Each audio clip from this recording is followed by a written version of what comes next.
Thank you very much to our great Deputy Leader, Melissa Landsman, who is part of our team that is going to bring change to Canada. Here we are in Woodbridge to launch our platform, a platform whose title is Change. Change so that you can afford food and housing. Change so that you can live on a safe street. Change to put Canada first. Change is what we need now more than ever. Change offers the prospect of restoring the Canadian promise, the promise that hard work gives you a great life in a beautiful, affordable house on a safe street, protected by our brave troops under our proud flag. That is the Canadian promise. That is the promise the country made to me and to my wife, Anna. It's the promise that it made to countless generations who came before us. It is that promise that makes us so proud to be Canadians. It is the promise that we all owe to the next generation, and is the promise that it is my purpose in politics to restore. But after the lost Liberal decade, that promise is broken. Everything costs more. Seniors are choosing between heating and eating. Young people have given up on ever owning a home for the first time in the history of our country. Crime is raging out of control.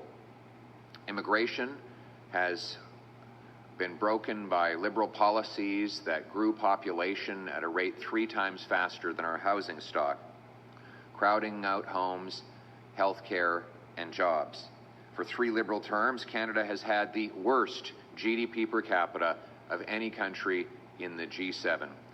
Much of that while Mark Carney was Justin Trudeau's economic advisor. And the OECD forecasts that Canada will have the worst economic growth out of all of its roughly 40 nations for the next 30 years.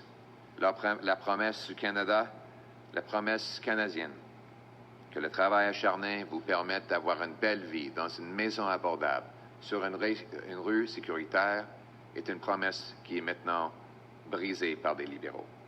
Après les décennies perdues des libéraux, les Canadiens n'ont plus les moyens de faire leurs épiceries.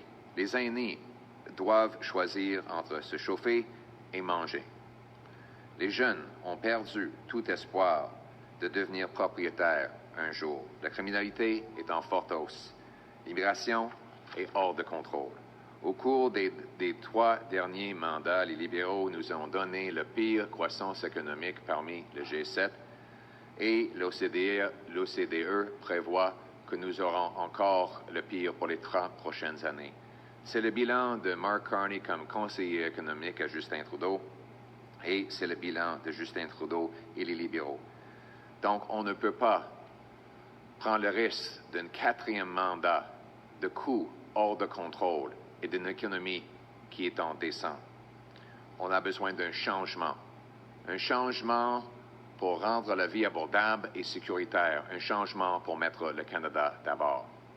C'est pour ça que nous lançons notre plateforme aujourd'hui, pour faire changement et permettre ceux qui travaillent fort d'avoir une belle vie et une belle retraite dans des quartiers sécuritaires et une vie abordable. Now, you have to take into consideration the context in which we're announcing this platform for a change. Just Saturday, Mark Carney announced that not only will he keep all of Justin Trudeau's reckless spending, he will add $130 billion more. Spending that will drive costs higher for food, housing, and everything else. Spending that will risk our economy and threaten our future. It's not that Mark Carney is as bad as Justin Trudeau. He's far more costly. We also learned from media reports that the Carney platform was already written for Justin Trudeau. So Mr. Carney has the same Liberal MPs, same Liberal ministers, same Liberal platform, and you will get the same disastrous Liberal results. And it is a very dangerous future if the Liberals get their 4th term. And this isn't just my words. It's Mark Carney's own government department. Just a week ago, we learned that one of the departments of the government, the Privy Council office, has made some very depressing predictions about the way the country is headed. after a decade of Liberal rule. I'm going to quote directly from this Privy Council report. In 2040, upward mobility is almost unheard of in Canada, they predict.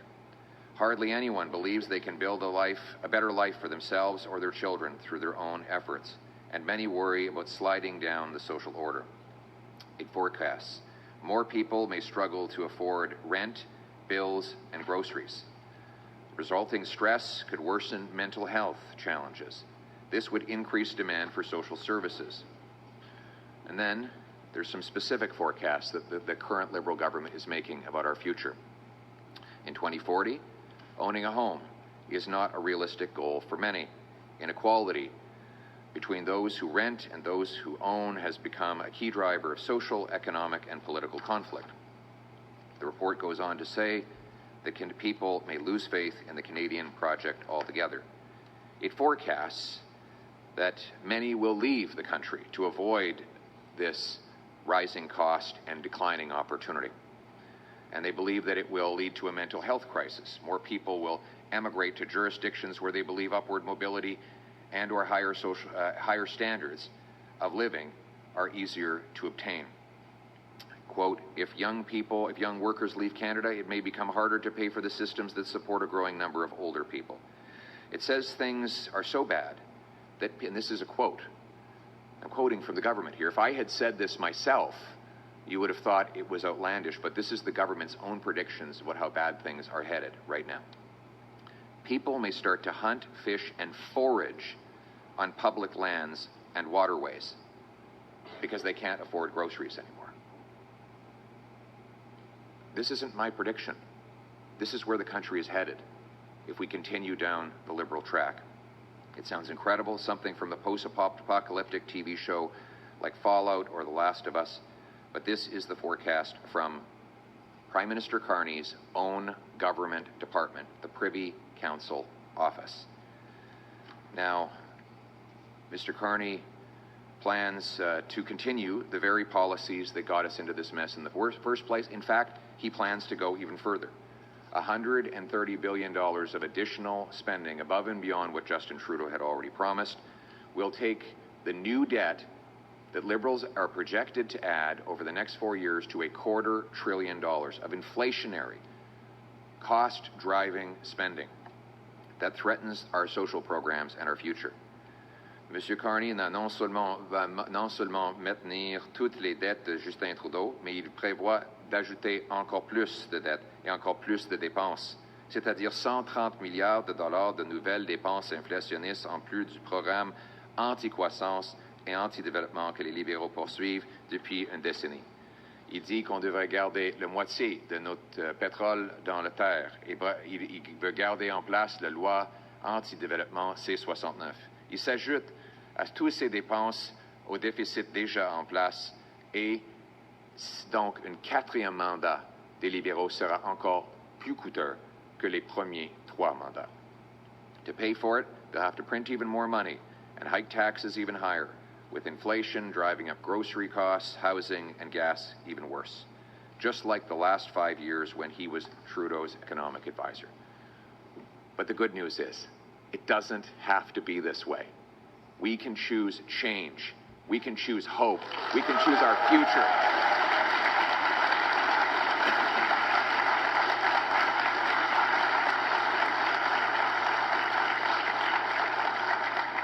Our platform at forachange.ca lays out this plan.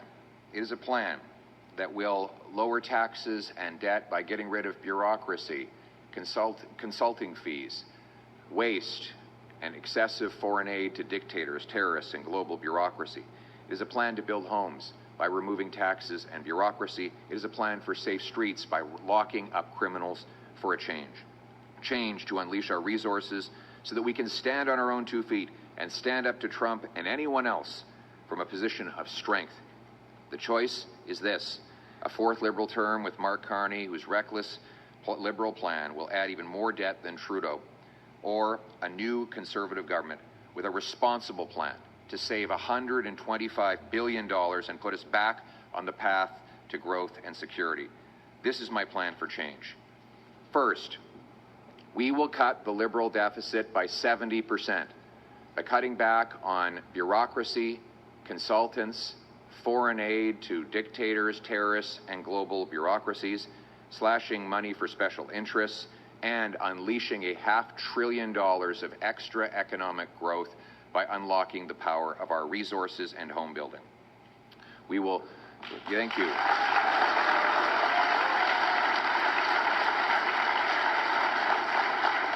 Now, in the past, I've told you that there would be a dollar for dollar law. Every dollar of new spending would need to be matched with a dollar of savings. We've gone even further. Every dollar of new spending in our platform, especially for things like defense, will be met with $1.50 in savings in other areas.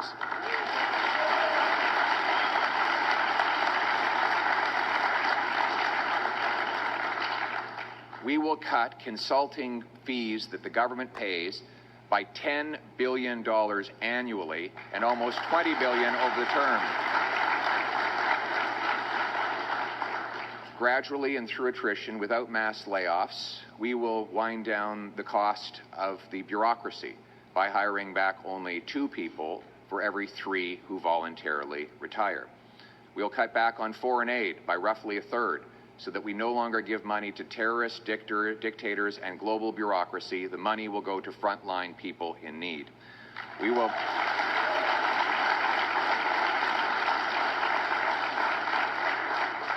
And we will also pass this spending discipline in law, so that going forward, every time a politician or bureaucrat comes up with an idea to spend more money, they will need to find the exact amount or more in savings before the idea will even be considered. This is how single moms, small businesses, and seniors make their decisions. Whenever I spend money, I will think of it as my mother's money, a retired teacher. If she would not be happy with it coming out of her retirement funds, then I should not be happy spending it. Canadians have been pinching their pennies long enough. It's time for government to start pinching pennies as well.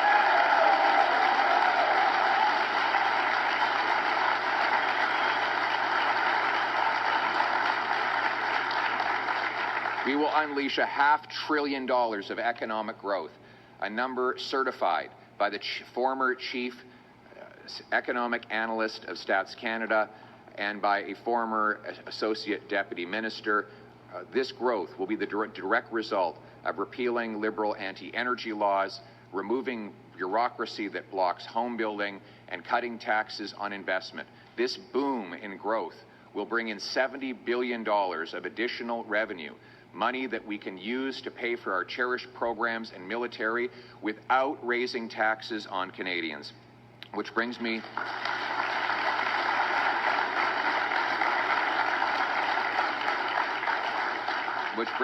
to my second plank, major plank, to bring an affordable life for a change.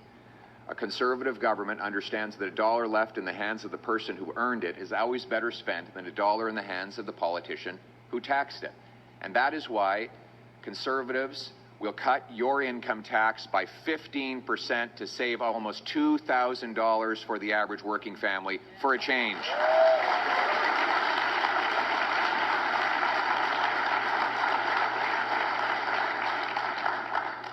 Third, we will axe the federal sales tax on new homes up to $1.3 million and pay municipalities to cut their building taxes to knock $100,000 off the price of a new home and build 2.3 million homes for Canadians over the next 5 years.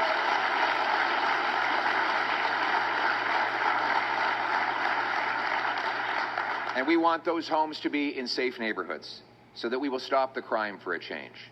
We will lock up violent criminals and bring home safety. We will ensure that anyone convicted of 3 separate violent offenses will no longer ever be eligible for bail, parole, probation, or house arrest. It will be jail, not bail, jail, not bail, 3 strikes, and you're out.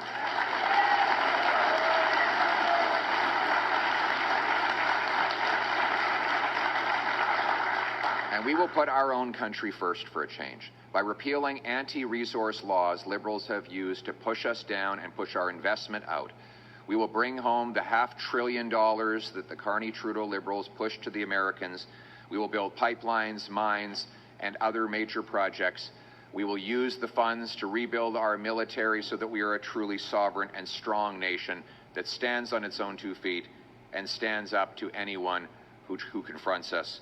We are a nation that is proud, a nation that will be strong, and a nation that will assert its sovereignty for a change.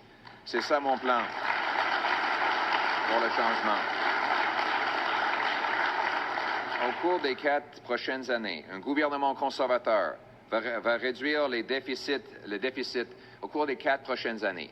Les conservateurs vont couper la bureaucratie, des consultants, l'aide à l'étranger et le BS coopératif pour réduire le coût du gouvernement et réduire les déficits libéraux de 70 %.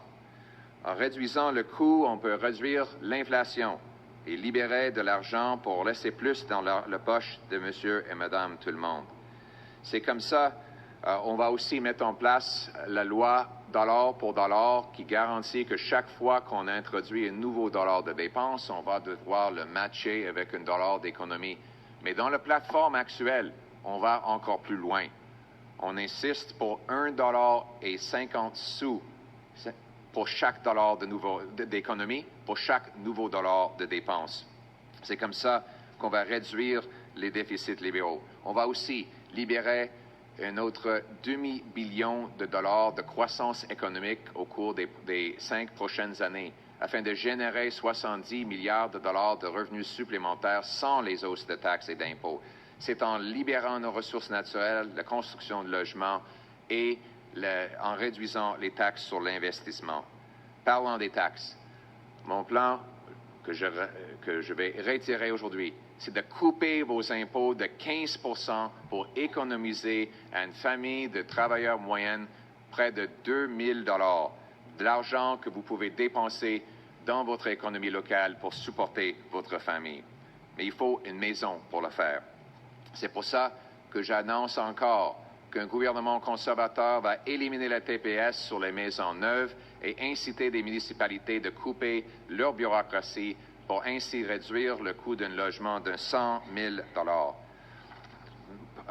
En plus, ces maisons seront dans les communautés sécuritaires. On va donc abroger des lois libérales qui font en sorte de libérer les criminels les plus sévères. On va garder des criminels en prison pour protéger vous et votre famille. Et finalement, nous allons mettre le Canada d'abord en libérant notre économie avec des projets de ressources naturelles qui permettent de l'échange de l'Ouest à l'Est et à l'inverse au lieu de dépendre des Américains pour tout. After a lost Liberal decade of red tape, block projects, and rising taxes that drove almost $500 billion of investment south, we will get Canada building again with a new Conservative economic action plan to unleash our vast resource wealth, build major new infrastructure, bring back investment, and turn Canada into the richest country in the world. To that we know. Thank you.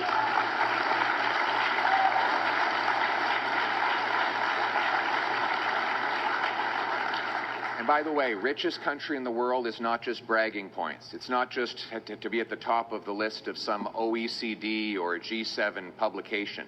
It means that our kids will grow up to have beautiful homes, that we'll be able to afford the best health care treatments, that young children who are diagnosed with a rare disease will have the resources to treat that disease and save their lives. It means less poverty in our streets and less despair. It means our schools will be better funded, and the most vulnerable will have an abundance of help paid for not by bone-crushing taxes or excessive bureaucracy, but by a massive growth and boom in our overall economy, a rising tide that lifts all ships.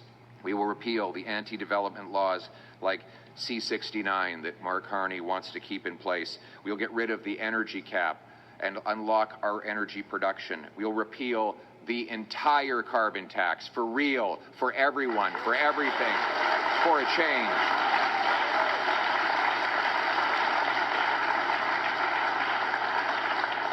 We will bring home safe streets by locking up the criminals. We will take action to stop border smuggling of guns We'll inspect the incoming shipping containers, add 2,000 frontline CBSA officers, and we will have watchtowers along the frontier to stop drugs, guns, and stolen vehicles from coming and going. We will, with a 3 strikes you're out law, we will put serious offenders behind bars for life, and we will take action to end the tent cities, get people into housing and treatment and help. No longer will we accept the Liberal approach of allowing people to languish, half dead, bodies lying on the ground, overdoses in our communities.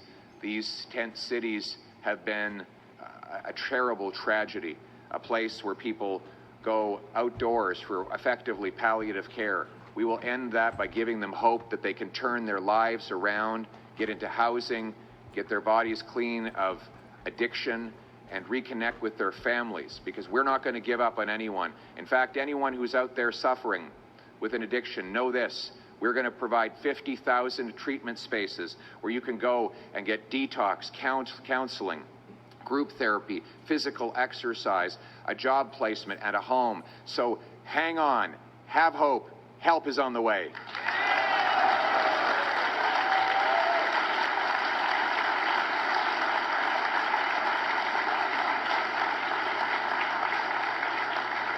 For our seniors who are increasingly worried about the cost of living and the dangers in our streets, we will protect you.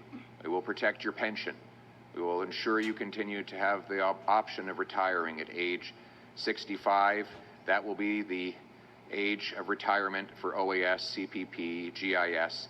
But if you do decide to work because you want to contribute and bring your wisdom to the people, we will allow you to earn $34,000 tax-free so that your hard work and your contributions are reimbursed and rewarded. Nous allons garder l'âge de retraite à 65 ans et permettre à ceux et celles qui choisissent de travailler de gagner juste à 34 000 $ libres d'impôts. But still, even with all of that, we need to ensure our health care is available for our people. And that is why my platform commits to working with the provinces, maintaining the promised increases in health care with no cuts whatsoever, providing supplementary funds to help with more residency positions, and bring in a Blue Seal program to help immigrants take a test, prove they're qualified, and get to work in their field. All these measures combined will bring us an extra 15,000 doctors to treat our patients.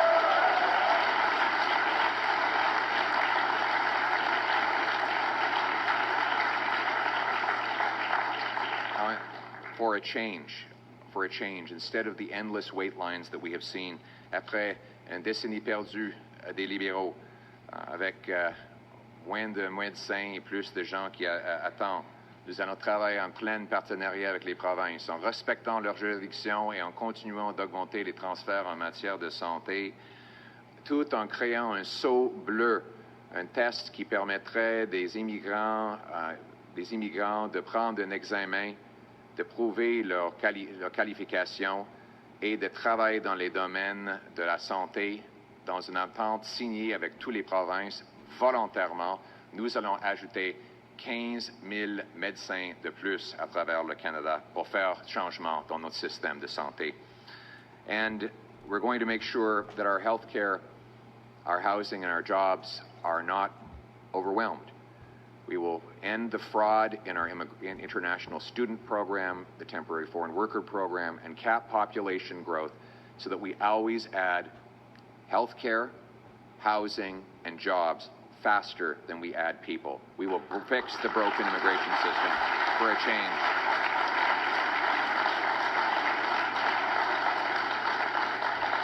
None of this would be possible without the courageous soldiers who protect our borders and the veterans who've come before them. And that is why Conservatives will rebuild our armed forces with 4 heavy icebreakers. We will fill the vacancies in the forces, add new landing strips in our far north, purchase the Poseidons and fighter aircraft. We will add the first Arctic base for Canada since the Cold War, CFB Iqaluit. We will once again, yes.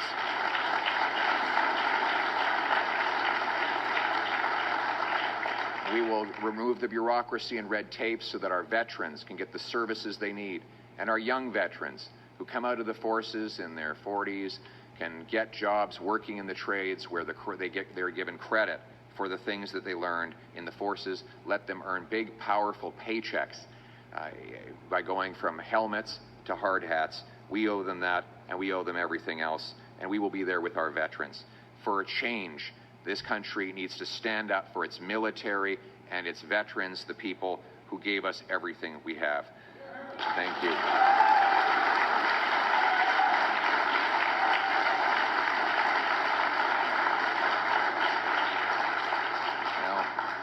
This is a hopeful message, and this really is the choice. Do you want hope for a change, or do you want fear that keeps us in dissent with rising costs and crime and a fourth Liberal term? Liberals are trying to do everything in their power to make you forget about the lost decade they have foisted upon us. Over the last few weeks, Mr. Carney and his team have done everything to force you to forget. But Mr. Carney cannot run from his Liberal record. Not only was he Trudeau's economic advisor, who pushed for out-of-control money-printing inflation, but he has now recruited Justin Trudeau's entire team. He has Trudeau's top advisors following him around. I even caught him at the debate saying that Trudeau's advisory team was physically there with him. You noticed he didn't deny it. The same people writing the same, they literally took the same platform they had written for Justin Trudeau. They did a Control F, and they replaced Trudeau with Carney. Now, it's not me that's saying this. Was even a confession of a CBC commentator and very devout Liberal supporter. In fact, some people have said that Mr. Carney's spending is even more irresponsible than that of Mr. Trudeau's. That is what you're getting with a fourth Liberal term in office. A reckless plan for debt, decline, costs, and crime, or a responsible plan for change to bring home Canada's promise with the Conservatives.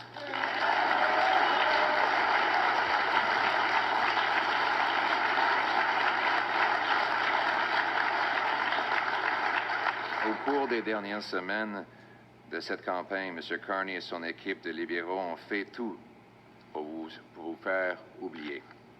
Mais M. Carney ne peut pas cacher son bilan libéral. C'est pas juste qu'il était le conseiller économique à Justin Trudeau. Il a exactement la même plateforme qui a été rédigée par des conseillers libéraux pour M. Trudeau. Ils ont simplement remplacé le nom Trudeau avec Carney. Donc, même plan, même ministre, même député libéraux et même plateforme libérale. Encore, M. Carney vise à dépenser 130 milliards de dollars plus que Justin Trudeau.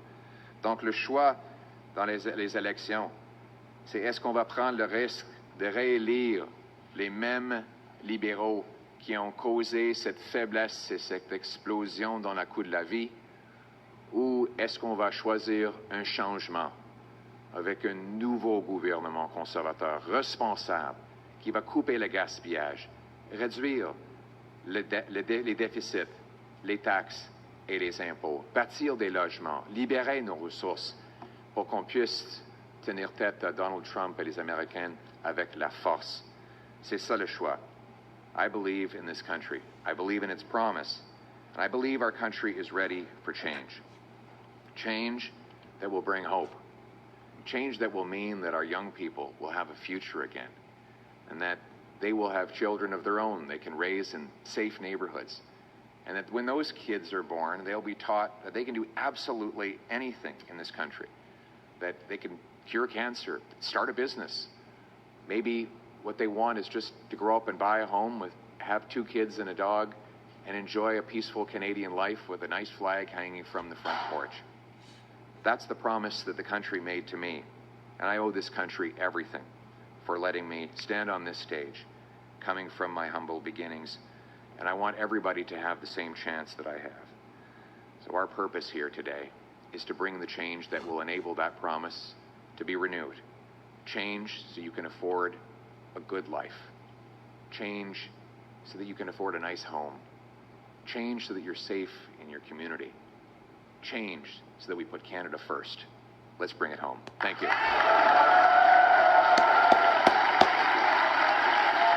Blue wave coming, Canada. Blue wave. Get out and vote. Get out and vote. Blue wave. Let's go. Thank you.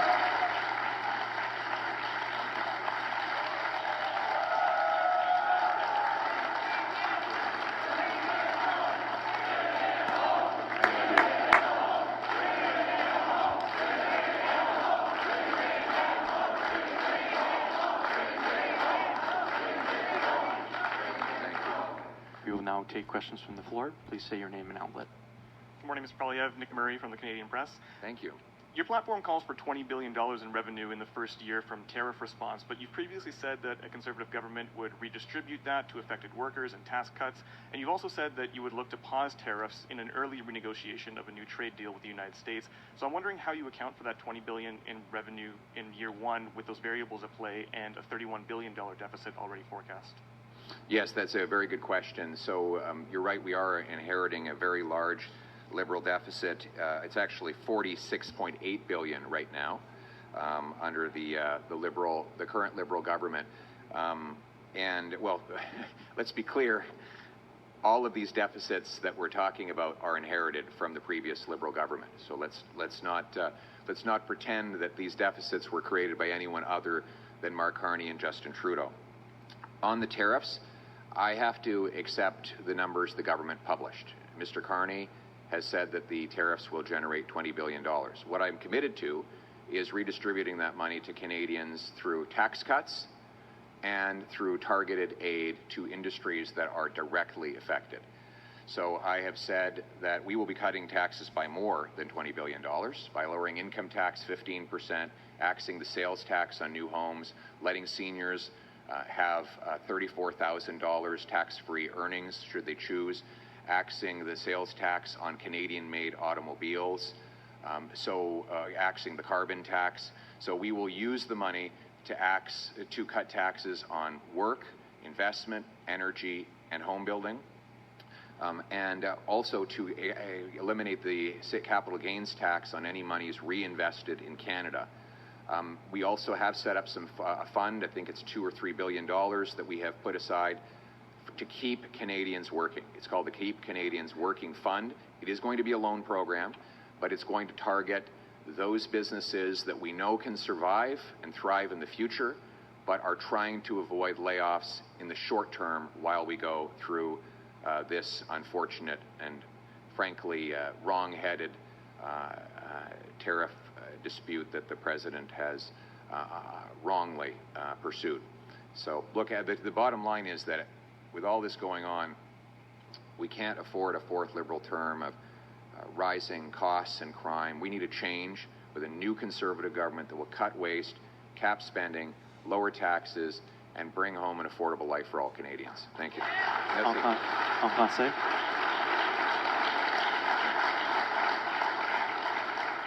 Merci beaucoup. C'est une très bonne question. J'ai souligné que le déficit qu'on va hériter de M. Carney et M. Trudeau est 46,8 milliards de dollars. C'est un déficit libéral. C'était prévu avant les élections. Donc, ce n'est pas mon déficit à moi, c'est le déficit libéral. C'est un déficit que je vais réduire massivement à 31 milliards de dollars dans la première année. En plus, comme le monsieur a très bien dit, je m'étais consacré auparavant de donner tout l'argent récolté par les tarifs en réduction d'impôts et en aide directe aux entreprises et travailleurs directement touchés. Et je vais garder cette promesse. Je vais couper les taxes sur l'investissement, l'énergie, la construction de logements et le travail. Ça inclut l'élimination de la TPS pour les nouvelles maisons, l'élimination de la taxe carbone. On va couper les impôts de 15% et on va aussi éliminer la taxe sur les gains en capital pour ceux qui réinvestissent au Canada.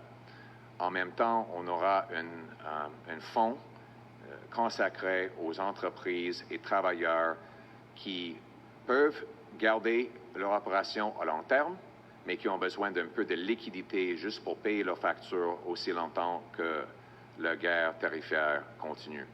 Donc, le choix pour les Canadiens, c'est après 10 ans des libéraux, de l'inflation, de dépenses hors de contrôle, on ne peut pas prendre le risque d'un 4e mandat. Il faut que ça change avec un nouveau gouvernement conservateur qui va éliminer le gaspillage, couper les dépenses, réduire le coût de la vie pour faire changement.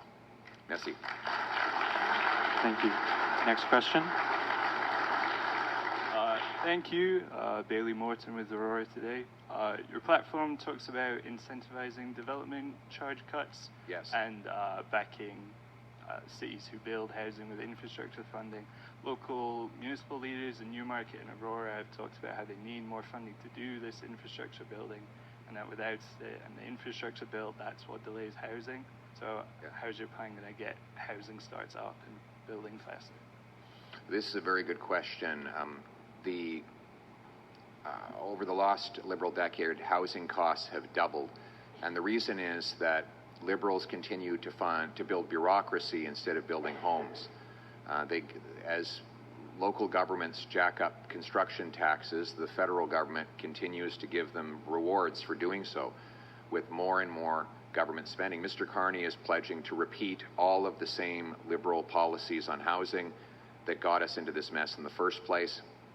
I want the opposite. I don't want to build bureaucracy. I want to build homes. So first, I will leave. The number one cost for a new home in Ontario today is taxes, direct taxes, sales taxes, land transfer taxes, development charges.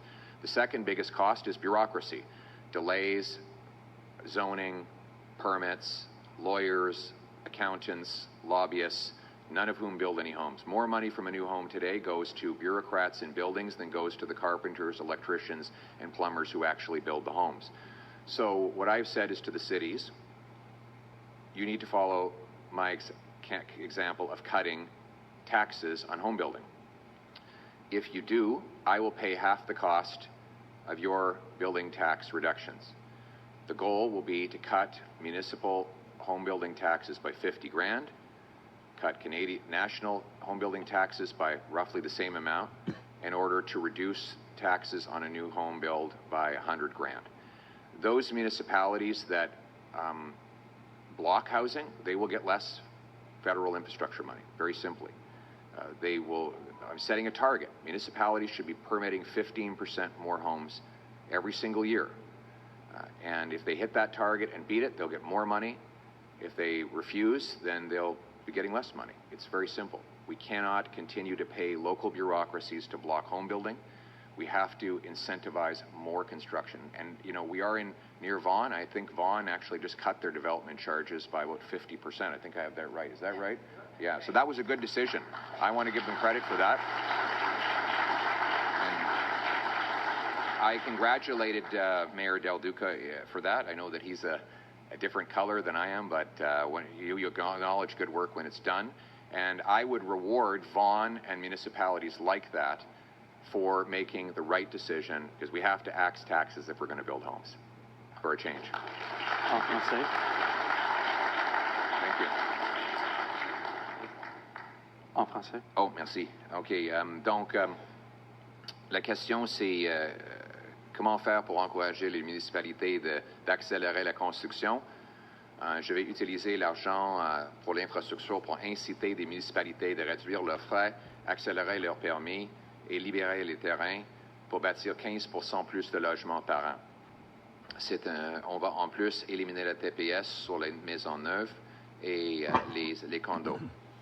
C'est un gros changement parce que après la décennie perdue des libéraux, le coût du logement a doublé et M. Carney vise à faire exactement les mêmes politiques que Justin Trudeau, c'est-à-dire plus de bureaucratie, des grands stratagèmes, des agences à Ottawa, les dépenses. Ça n'a pas fonctionné depuis 10 ans, ça va jamais fonctionner. On ne peut pas nous permettre un 4e mandat des libéraux qui gonfle le prix de logement. On a besoin d'un changement pour couper les taxes sur la construction, accélérer les permis, libérer le terrain et offrir à nos jeunes la chance d'avoir une maison. Merci. Thank you. Next question. Mr. Poilievre, Joe Warmington from the Toronto Sun and Post Media. Hey, Joe. Nice to be here today. And Thank you. I would be remiss as a reporter to not talk about what you talked about. And I want to talk about the platform, but just before that, you mentioned about this report out of the Privy Council. Yeah. Now, as a crime reporter, if you will, when I hear something like that, I cannot believe what I've heard. And it's such a stark contrast to what you talked about in your platform. But I do want to go back, if you can address that, how that's going to help fix it. But that is the most negative thing in my 40 years in journalism that I've ever heard about Canada. I don't see it too many places in the media, and I think it can't be glossed over. So I'd like to talk about that and how you're going to fix that if you win on next week. I think you're absolutely right. I am shocked that, like, this is not an interest group or an opinion columnist or even a think tank that has put out this report. It is not even just a government department. It is the Prime Minister's personal department. Like, I think somebody has to ask Mark Carney, has he seen this report? His department wrote it. And what they are anticipating on the current trajectory is a total meltdown, a societal breakdown in Canada if we stay on the current track. Why this isn't blazing the front pages of every news outlet in the country right now is beyond me. Look, it's just unbelievable. Unbelievable. Like, it blows my mind. What they're actually saying is that I'm just going to read some of these. More people, this is for the future. It's not enough for Mr. Carney to say, oh, well, the last 10 years is in the past, forget about it. Stop bothering me about the past, he will say. This is the predicted future his department foresees for Canada. More people may struggle to afford rent, bills, or groceries. The resulting stress could worsen mental health challenges. This would increase demand on social services. In 2040, upward social mobility is almost unheard of in Canada. Hardly anyone believes that they can build a better life for themselves or their children through their own efforts. Many worry about sliding down the social order. In 2040, owning a home is not a realistic goal for many. Inequality between those who rent and those who own has become a key driver of social, economic, and political conflict. In 2040, pursuing a post-secondary education is no longer considered a reliable path to social mobility.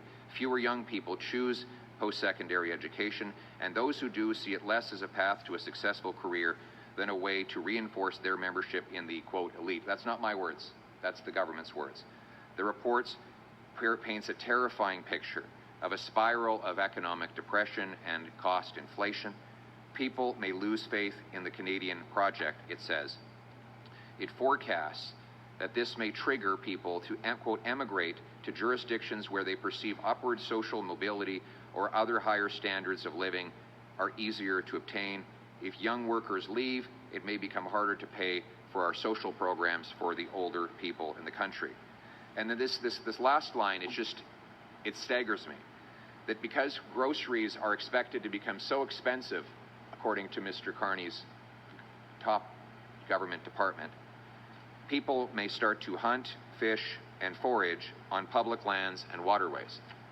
Like, it is just hard to believe when you read these words that this is about Canada. This is exactly why I'm in politics, to reverse this, to give people back the promise of this country. And we know what to do. We know how to get there. We have to unleash a plan for change, a plan that will cut people's taxes so their hard work pays off, that will remove bureaucracy so we can build over 2 million homes, that will lock up the violent criminals, that will unleash our resources to generate a $500 billion of extra economic growth, that will fund schools and hospitals and opportunity for our people. That's what's at stake.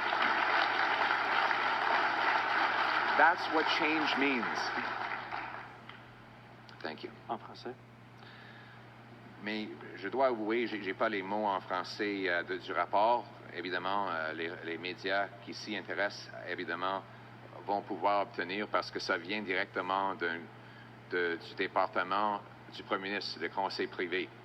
Et ce département dit que sur la trajectoire actuelle, l'idée d'accès à la propriété va être éliminée, que les gens vont arrêter d'aller au post-secondaire parce que ça ne leur donne pas d'espoir, qu'un grand nombre de nos jeunes vont simplement quitter le pays pour avoir l'opportunité ailleurs, et même qu'à cause des prix alimentaires, les gens vont devoir faire la chasse, la pêche et d'autres activités à l'extérieur pour chercher la nourriture. C'est pas moi qui dis ça.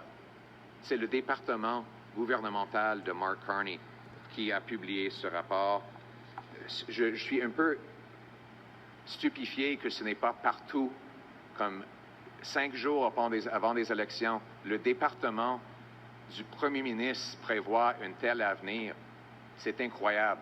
Mais moi, je prévois un autre avenir, avec un vrai changement, pour une vie abordable, pour des maisons abordables, pour la nourriture abordable, pour les rues sécuritaires, pour une croissance plus d'un demi-billion de dollars de croissance supplémentaire qui va nous permettre de financer nos programmes sociaux et défendre notre souveraineté économique. C'est ça l'espoir. C'est pour ça que je suis en politique. C'est pour ça qu'il faut que ça change. Merci beaucoup.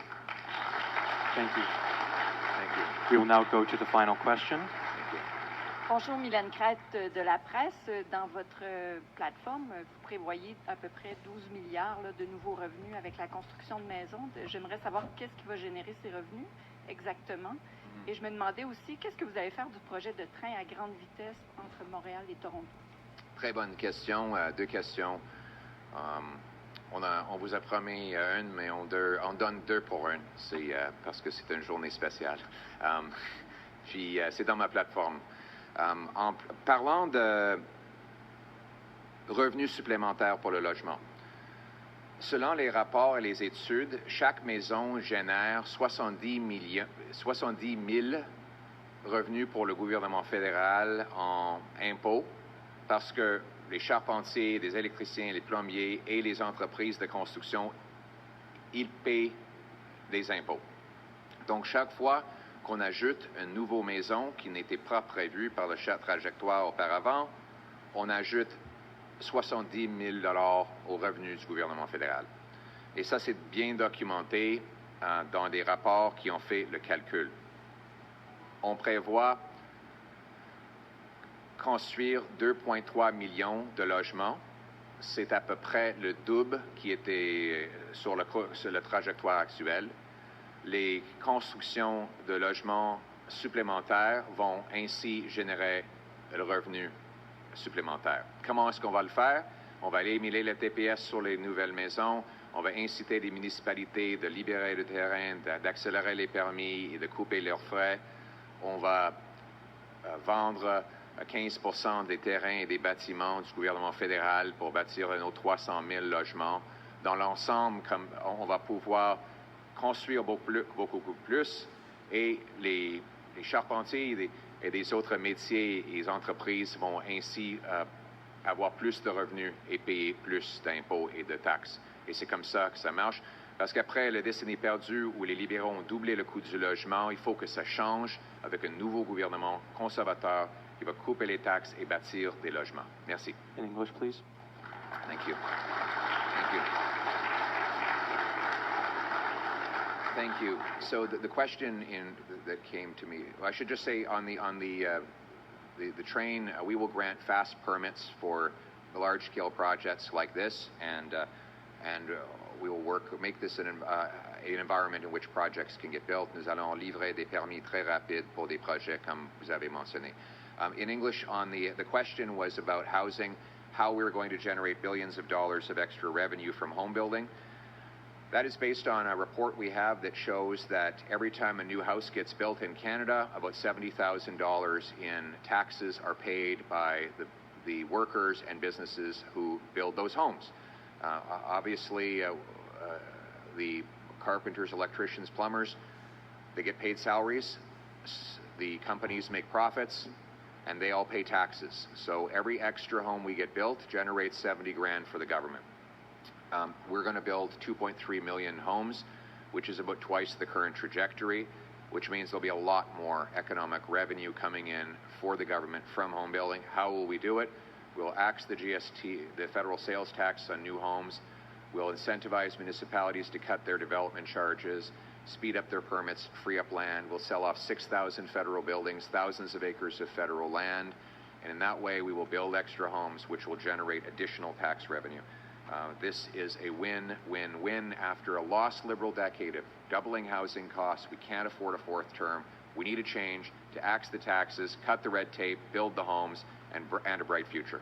Thank you. Thank you, everyone. That concludes today's press conference.